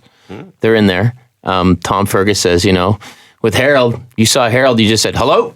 He says, if you said any more, he might end up in the paper and he wants to trade you. Like, I'm talking to Tom Fergus. So it was a wild era. And yeah, I would love to read a book just on the insanity of Maple Leaf Gardens. I mean, Harold Ballard lived in an apartment in Maple Leaf Gardens. Like, it was just this different world. He had a bunker, and it was literally a bunker. When you watched the games back in the day, it was down at one end of the rink. That square. Totally. Yeah. It was like watching from a canteen at the Hector Arena in Pictou. Such a strange guy. He brought a tiger on the ice. Yeah, and he owned the Hamilton Tiger Cats. And I remember one night, watching the game. It's just a vivid childhood memory, but them unveiling a Hamilton Tiger Cats flag behind the Toronto Maple Leafs bench. I think it was because the Tiger Cats were playing the Argos in some game. I mean, it was just different era. And if people want to know why things went wrong, I mean, it sounds mean, but I would say Harold Ballard, just poor ownership. And I don't know if you guys know this, but it's a true story. Jeff Merrick dug Harold Ballard's grave. I think that is... Yes, he did mention that on the show. First night on the job. Yeah, that's just wacky. He buried Harold Ballard. And then many moons later, Bill Waters introduced him to Harold Ballard's widow. And he just said, "This is the man who buried your husband." That's all true. But yeah, a book on the... I'm sure someone's written a book on the Ballard. Well, they've never been... at least one. It's never been a critical eye on it. Right. Like, there's been history of the Leafs, and hey, yeah, Harold Ballard was bad, and there's some crazy stuff that happened. We know you don't. Now, I want to hear the stories. Give me the stories. There's some guys who played for the Leafs who loved Harold Ballard. There's some guys who played for the Leafs who didn't love Harold Ballard. It was probably like anything in different interactions with different people. You form your own perspectives. But overall, I would say the Harold Ballard ownership tenure was pretty bad. Not all that successful for the Someone I Toronto spoke Maple to at Leafs. Leafs TV was a big Harold Ballard fan. They're just like, you know what? No, he was misunderstood. He loved fun. You don't understand. He loved fun. And like all these stories come out, I'm like, you have a very weird definition of fun. They didn't win. That's about all you can say. And they traded away a lot of good players and goofed on a lot of opportunities. The other thing, like in talking to, I interviewed Wendell Clark once for the other podcast that I do for the Leafs, and one of the things he talked about was how the Leaf players used to have to get into the Gardens because there was no underground way. The door at the side. Yeah, there was a door at the side, and the fans would just wait for them. But Doug Gilmour figured out that if he went dressed as a Doug Gilmour fan, he could get in. He could walk in the front door. Because Doug Gilmour wouldn't go to a game dressed as Doug Gilmour, so he'd wear a Doug Gilmour jersey and go in the side door, slip through everybody. Hilarious. Yeah. Hilarious. It worked every time. It's brilliant. Because there's no social media, so nobody figured it out. And he could get away with that because he's just the size of a regular guy. Nowadays it'd be like, excuse me. Some guy's 6'5", 230. Yeah. You know, Austin Matthews isn't sneaking through a crowd. Not as Austin Matthews, no. No. Martin Marinson, can you imagine you rang? Yeah. I'm a big Leaf fan. Different world back then. But a Ballard. I mean, there's been Ballard. Yeah, the Ballard era book needs to happen, and I want both sides we because should I know check that, it out if it has. Well, I know that there was when I've talked about Harold Ballard on the show before, people have said like, listen, we know he did all these dickhead things, but every once in a while, someone will point me in the direction of there was a fire in downtown Toronto where I believe 2 members of a 4-member family died. So like the father and the son, and then the daughter and mother were still left. And so Harold Ballard like paid to have their house repaired, and so there was a kind side to him too. I love That's that. what I want. Right. I want to know both sides. Yeah, I don't know the man, so I can't pass judgment. But I know that if you were going to say why didn't the Leafs win for 20 years, it would be ownership for sure. Yeah, players have told me that. Maybe we should just get a Harold Ballard biography. And the whole, I mean, if you go into the way Can't get writing. that he took, no more. that if he took, Audiobook. he took the wrestled control away from Stafford Smythe too, which was Conn Smythe's son. Yeah. Crazy, vicious. You've got to write the book. You've just sold yourself. I'm not a on historian. I can't do it. You think I know what I'm doing? I've written for the damn thing. You need to be a I wrote a historian to book. do that. Yeah. I wrote a book. No, about you. Yeah, that's You fair. wrote a book about you. That's fair. That'd be writing a book about someone I had else. to do research though. Like there were a few people who were like in my stories where I had to be like, "This is what happened, right?" No, Yeah, there's you gotta get your facts straight. no way. Hey, should we do the press conference? Sure. Let's do it. You're doing a presser? Sweet. Always. Always. I'm looking at a Builder logo, Builder Lego? and they've airbrushed him. It's an 8081 OPG. Right, because Bill was in the trade for Rick 5. Oh my God, he looks like a 'cause child. it's- Or with Rick. They were he's traded. wearing a green CCM helmet and a green jersey. Let me come around and have a look. Former 4th overall pick. It says Maple Builder Leafs, Lego. but it's interesting. Like the coloring on it. Yeah, that's an airbrush too. Yeah, he was traded with, he was in the Rick 5 trade as well. Wow. So that was an OPG airbrush to So try to look blue. who went the other way? Do you remember? Oh, in the Rick 5 trade, I want to say Tiger Williams was in Wow. that trade. That wouldn't have been popular. Yeah, look that one up. I Yeah. want to say Tiger was. Yeah, it was Tiger Williams. I'm pretty positive. Traded from. Oh no, sorry. You got her? Tiger and Jerry Butler, and I don't know anything about for Jerry. Rick and Builder Lego. And yes. Yep. Yeah. Ken. Is this the press conference? Our Duckham on our Reddit page wants to know. Is that a name? That's their username. Okay. Duckham? Duckham. Duckham. They want to know if you've overthrown Gary Bettman and are now NHL commissioner. Yeah. What's the first thing you're changing? Get rid of the instigator rule. Number 2. I don't hate it. I don't hate that idea because we've sort of talked about it on the show where the instigator rule, I think, is penalizing anything but instigating. Yeah. Like almost every fight has an instigator. Sure it does. And number 2, get rid of oversized goalie equipment, crack down on it even more. I love the fact that all these goals are going down in this year, and they're like, well, they've cut the chest protectors down. That's why goals are going in. True. Cut them down more. They're still way too big. Even more? Yep. Wow. And pants, you don't need to look like, I don't know, who was the guy that rapped I like big butts? Sir Mix-a-Lot had the big baggy pants, him and MC Hammer. You don't need those pants to play in nets. Streamline the pants on the goalies But too. Alan Walsh is saying it's putting the goalies in danger. Then play another position. Goalie's been getting bruised. Go back in time. Goalie's been getting bruised since the start of time. You're stopping a vulcanized piece of rubber. It's supposed to sting. It's insane. It's and a defender who blocks a shot or a forward who blocks a shot. Riley a couple times this year. Like, buddy, someone's got to give him a memo. You're not wearing the goalie. It's a weird idea. You know for a another game. rule I'd make? And I think the NHL it would never happen because they tick off the equipment manufacturers. It would cost them tons of money. Wooden sticks. Your stick has to be wood. Because, Really? and if I put it this way, if I was in charge of minor hockey, that'd be the first rule I'd pass. No composite sticks because it's so pricey for families.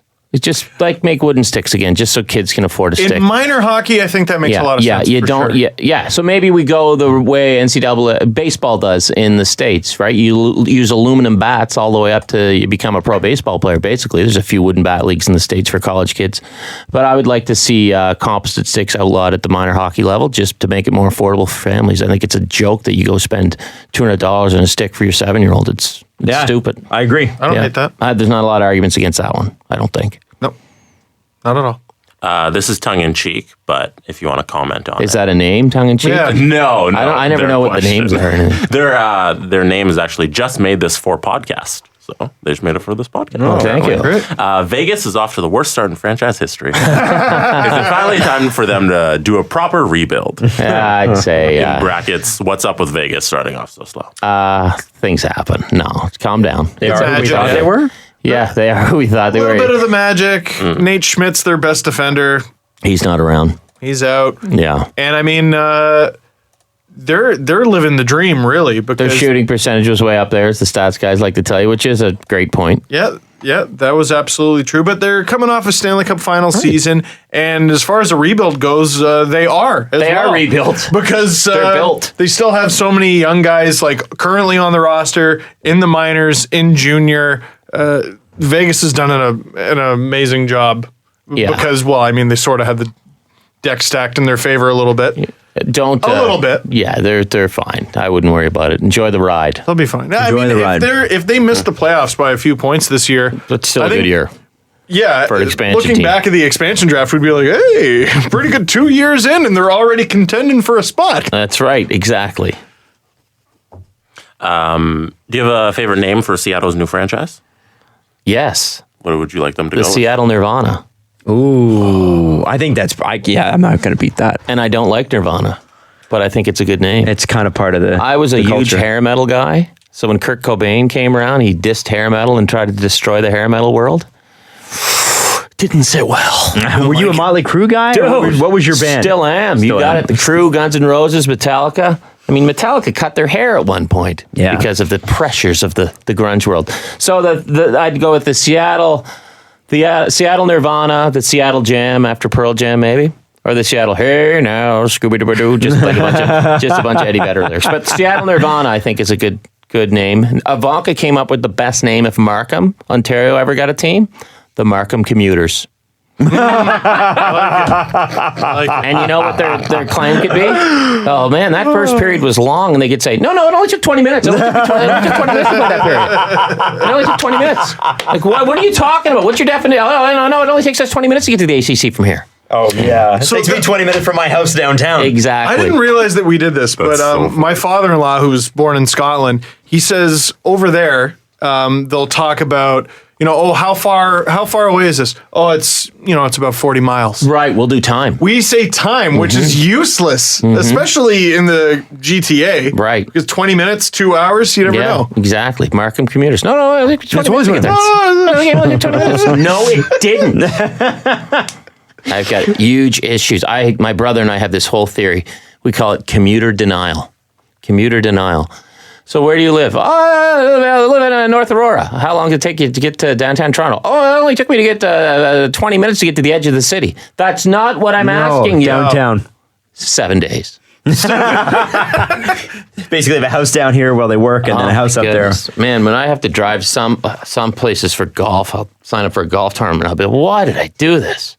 Are you downtowner too? I'm in the beaches. Oh, okay, So so it that's takes easy. forever. Yeah, everything takes forever in Toronto. Yep. That's all I know. Any more questions on the more press questions? conference? We're good on the press conference. There's no other good questions there.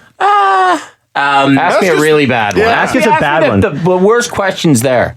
Are books just remixes of the dictionary? Wow. What is a bad one? Wow. The first one. I don't know, man. That's the best one so far. The answer is no. And my advice to that person, pick up one. Not necessarily one of mine. Pick up one, read. You might learn something. You want another one? Yeah, absolutely. When bald people wash their face, how far do they go? You'd have to ask Tim McAuliffe.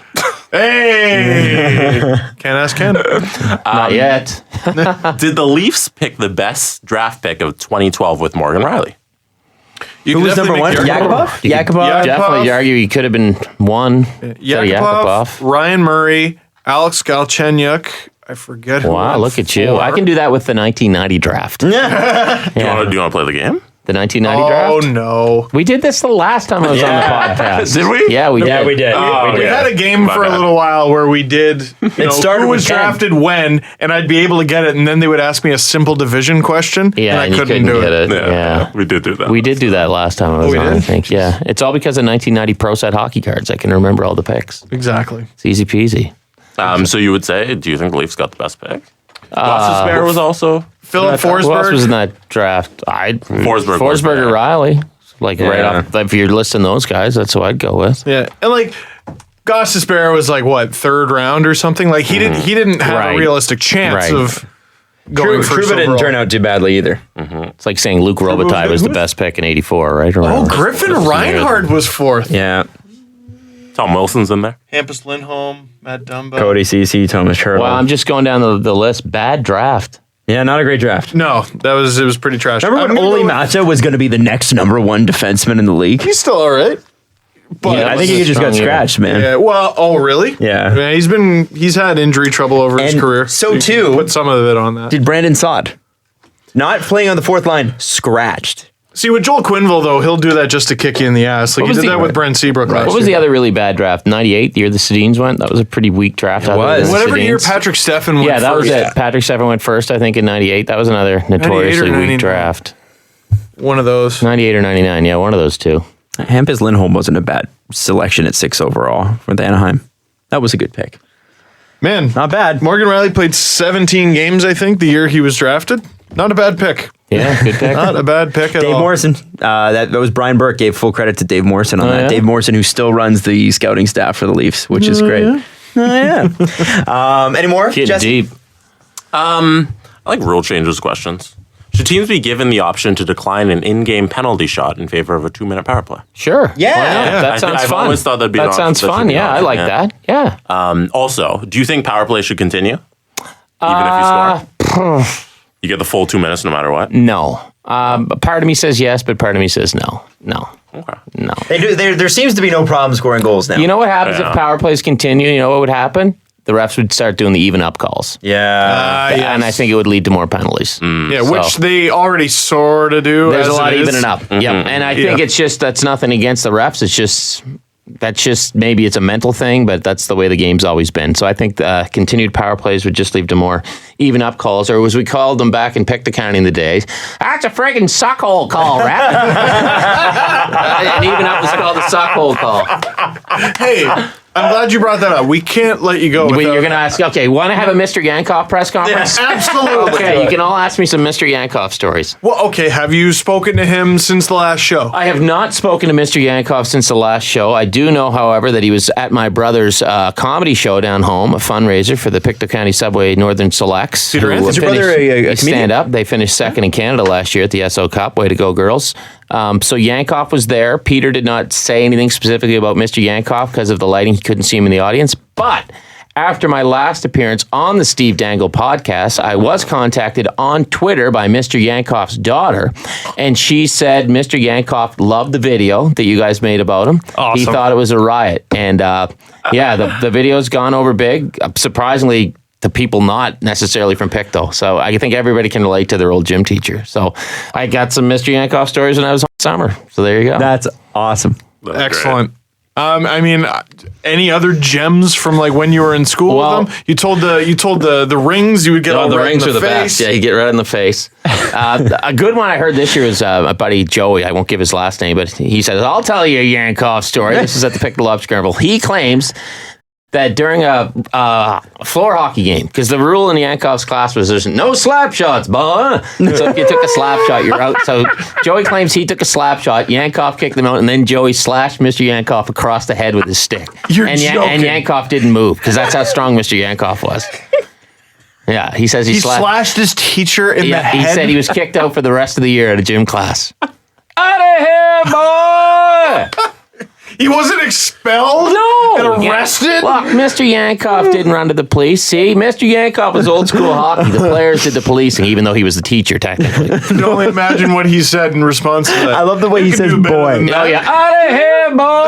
Everybody was boy. Yeah. No slap shots, boy. So another, I don't know if I've told you this slap shot story before, but Chad Reed, big good buddy of mine, he had the best slap shot. Chad played good hockey. He played rep hockey and all that. He had the best slap shot. So if you're really well behaved, or Mr. Yankov, I don't know why, but once in a while he decided to let us play floor hockey. When you played floor hockey in gym, it was full contact. Like Yankov would go on the stage, he'd sit at a student's desk and grade papers. So the walls in the Pictou Academy gym, if this room were the gym, the basketball court would end here and the wall was right there. I mean, there's no room. So it's full contact. I remember Critter got hit into the wall once.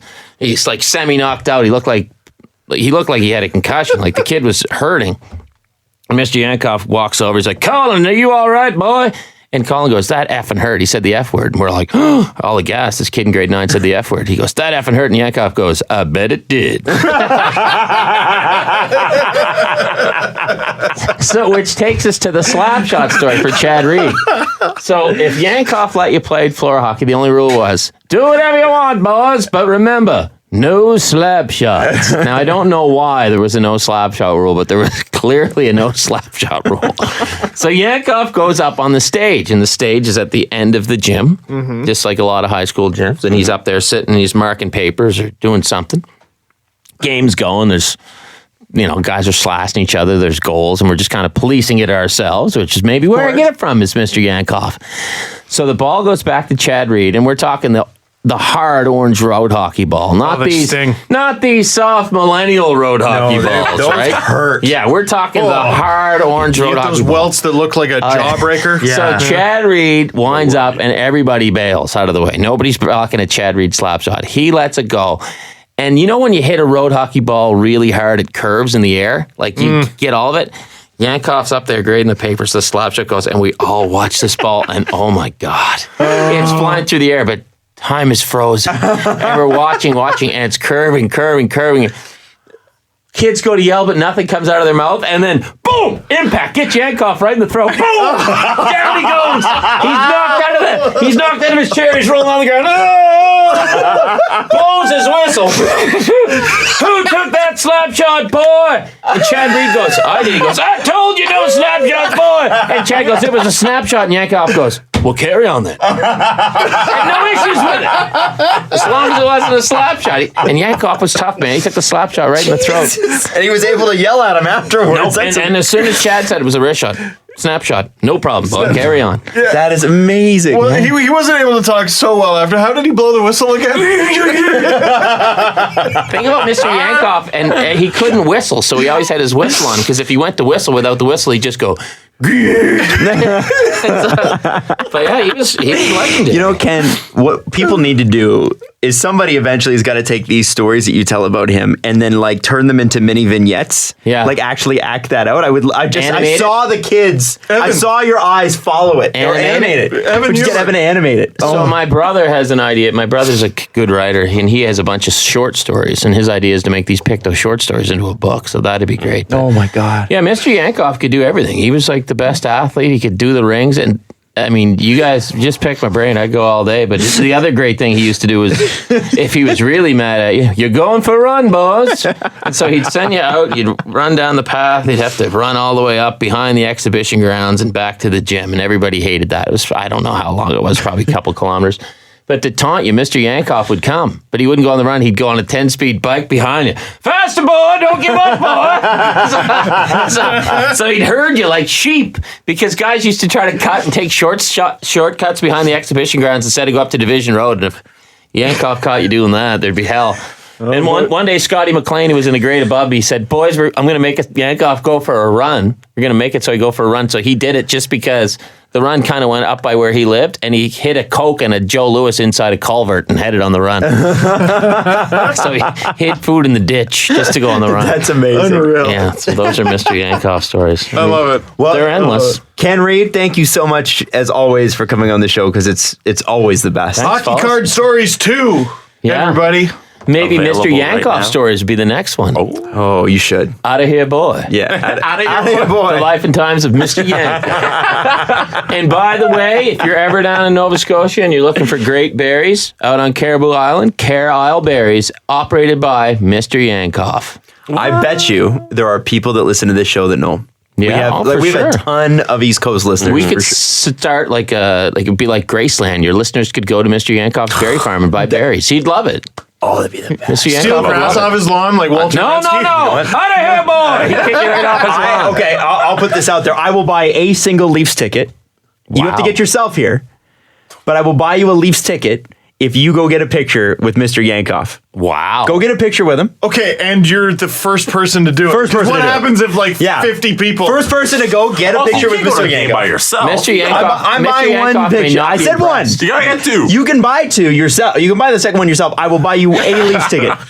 A Leafs ticket. And their flight here. No, I will not buy that. There's a parade of Pictou County listeners to Care Isle Berries right now. But Mr. Yankoff, man, he's classic. He loved my brother, too. Like, he had a lot of time for my brother. And the thing was, he kicked my brother out more than anybody kicked out that year. Him and Nick Cooper. He would kick them out constantly. I got kicked out once. I felt bad, but I felt shame. Oh, you were one of those kids. I was one of those kids too. Just couldn't help myself. My buddy Mark would get kicked out every week. Boys, we're going to show you how to Greco-Roman wrestling. Haron, get over here. Mr. Yankoff would do the moves on him.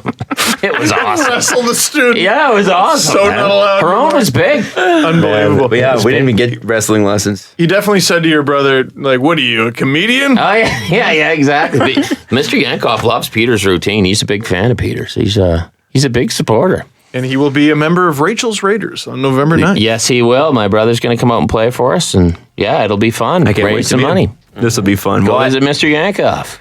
if you want to donate to Ken, who definitely Needs cash. could use a few cash, a few dollars, that is, please check it out. It's at easterseals.com. I know if you Google Rachel's Raiders, it'll come up, and you can go through the list of people who are on the team and donate to whoever you want. Yeah, Pretty exactly. sure. Donate to whoever will. And hockey card stores too, in stores and on Amazon.ca right now. Follow the guys on Twitter at Steve_Dangle, at Adam WYLDE, and at Jesse Blake. The Steve Dangle Podcast. Brought to you by Panago Pizza. Order at panago.com and stuff your face with deliciousness.